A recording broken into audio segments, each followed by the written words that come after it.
కాలం ముదిరింది సోదరా, మీ పార్టీలకు కాలం ముదిరింది సోదరా. బీజేపీ పార్టీకైనా కాంగ్రెస్ పార్టీకైనా కాలం ముదిరింది సోదరా. ఈ పార్టీలు వచ్చి కాలం ముదిరింది సోదరా. ఓహో రాజుబాయ్ జోర్దార్గా పాడుతున్న పాట అనుకుంటున్నారు కదా, మళ్ళా కొత్త పార్టీ వచ్చింది సిజేపీ పార్టీ అనుకుంటున్నారేమో.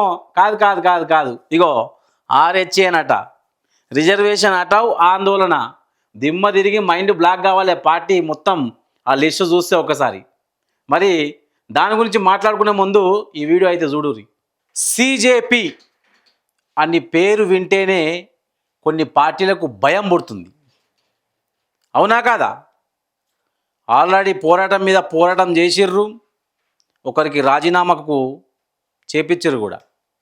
సో సిజేపీ పార్టీ ఎవరికైతే దడ ఒడిపిస్తుందో దాని నినాదం ఏంటో అందరికీ తెలిసింది కదా. మళ్ళీ నా వెనుక స్క్రీన్ పైన మళ్ళొక్క డిజిటల్ పార్టీ అన్నమాట.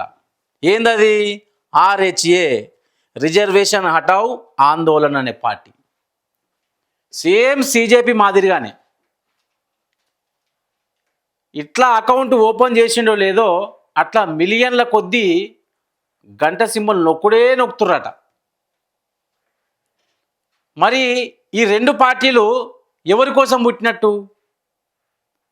ఆల్రెడీ సిజేపీ పార్టీ ఏమో బీజేపీని గద్దె దింపనికి పుట్టింది కదా, మరి ఇది ఎందుకు రిజర్వేషన్ హటావ్ అంటే?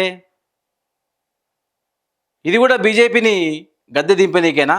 లేకుంటే సిజేపీ, బీజేపీ, కాంగ్రెస్ పార్టీని మూడిటిని గద్దె దింపనీకి వచ్చిందా అని చెప్పి రాజకీయ నాయకులు గుసగుసల మీద గుసగుసలు ఆడుతుర్రట.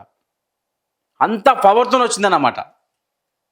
ఇన్స్టాగ్రామ్లో పేజీ ఓకే ఇట్లా ఓపెన్ చేసిండో లేదో మిలియన్ల కొద్దీ సేమ్ సిజేపీ ఎట్లా హడలు లేపిందో, ఎట్లా పోయించిందో, ఆర్హెచ్ఏ రిజర్వేషన్ హటావ్ ఆందోళన అనే డిజిటల్ పార్టీ కూడా అందరికీ ఓకేనా. మరి ఆర్హెచ్ఏ రిజర్వేషన్ హటావ్ ఆందోళన ఇప్పుడు కొత్తగా వచ్చింది కదా, దీనిపైన అసలు మీరేమనుకుంటున్నారు? అంటే ముందు ముందు ఇంకా ఏ పార్టీలకు ఇది తొత్తుగా మారుతుందా, లేకుంటే ఆ పార్టీలను గద్దె దింపే విధంగా ఉంటుందా, లేకుంటే దీని నినాదం మీకు నచ్చిందా నచ్చలేదా? ఒకసారి కామెంట్ అయితే చేయండి. మీరు కామెంట్ పెడితే నేను నెక్స్ట్ వీడియో కొంచెం గట్టిగా వేయడానికి ప్రయత్నం చేస్తాను. అంతవరకు చూస్తూనే ఉండండి మా మ్యాక్స్ న్యూస్ తెలంగాణ. జై తెలంగాణ.